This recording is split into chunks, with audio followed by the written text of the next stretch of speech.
A ver, vamos a meternos de lleno. La palabra cálculo, seguro que a más de uno le vienen a la cabeza pizarras llenas de símbolos que no hay quien entienda, ¿verdad? Pues mira, hoy vamos a olvidarnos de todo eso.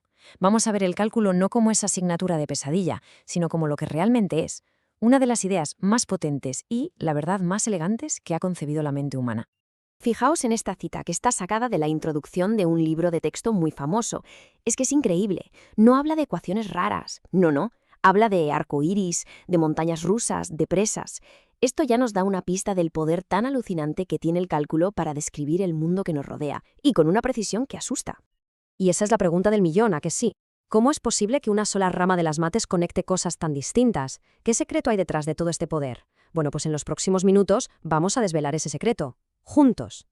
Para empezar a entenderlo, tenemos que pensar en una idea clave. El universo no para de cambiar. Todo se mueve, todo se transforma. Pues bien, el cálculo es básicamente el idioma que inventamos para poder describir y predecir ese cambio.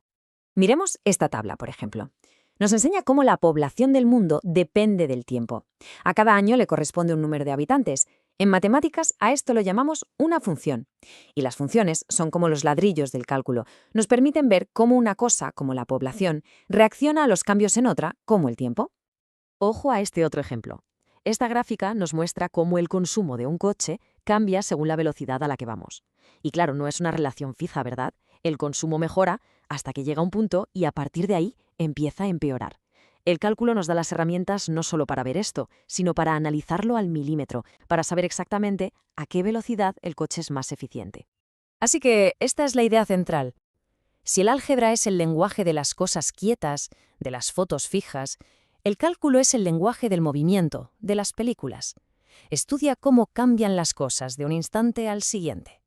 La invención del cálculo vino de dos problemas que parecían irresolubles.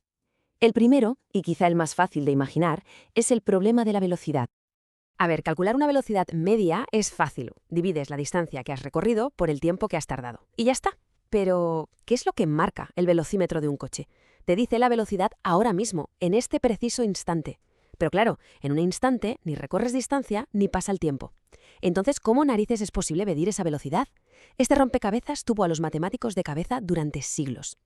La clave está en diferenciar entre un promedio y un instante. La velocidad promedio es como la pendiente de una línea recta que une dos puntos en una curva. Pero la velocidad instantánea, esa es la pendiente de la curva en un único punto. Es la pendiente de la línea que solo roza la curva en ese instante, lo que llamamos la línea tangente. Y encontrar esa pendiente, ese era el desafío. Y aquí se ve la solución de una forma brillante.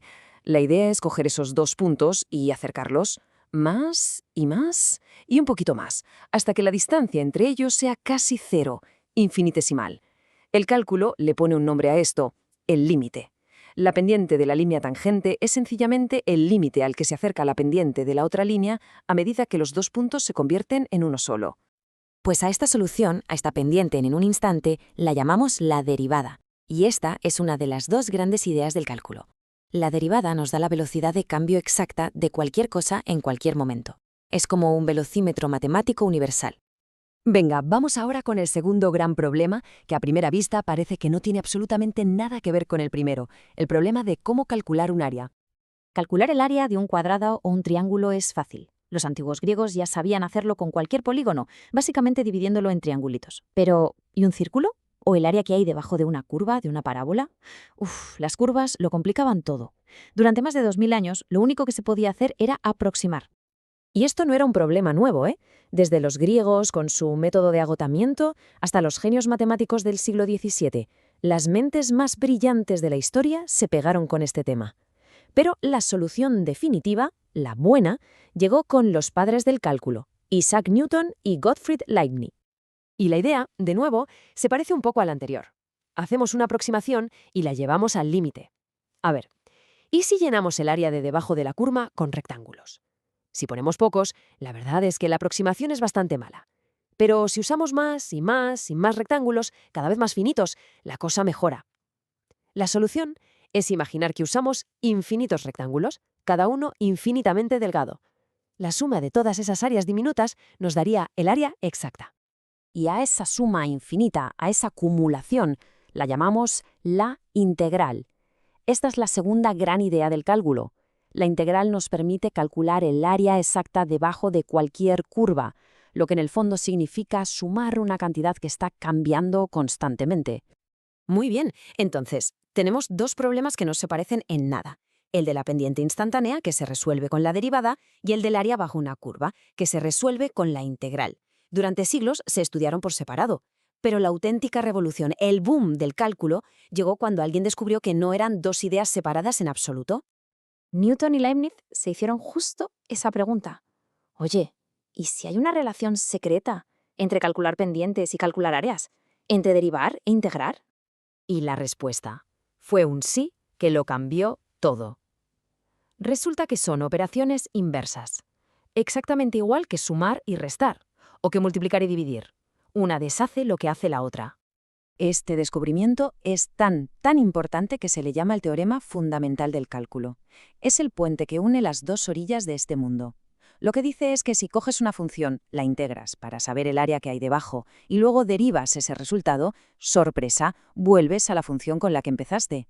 Es una conexión de una belleza y una potencia que es difícil de explicar.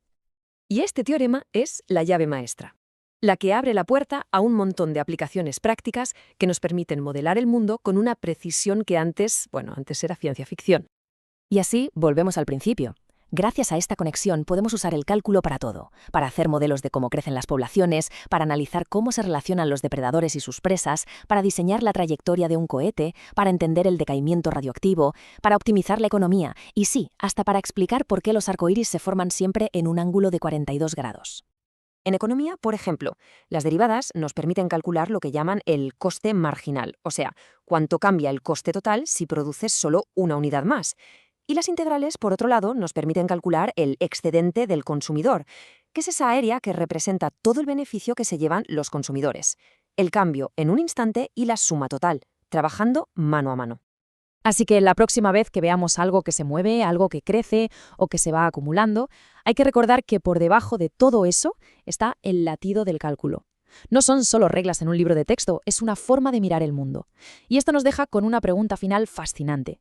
Si el cálculo es el lenguaje del cambio, ¿qué cosas que pasan a nuestro alrededor podríamos entender mucho mejor si aprendiéramos a hablar ese idioma?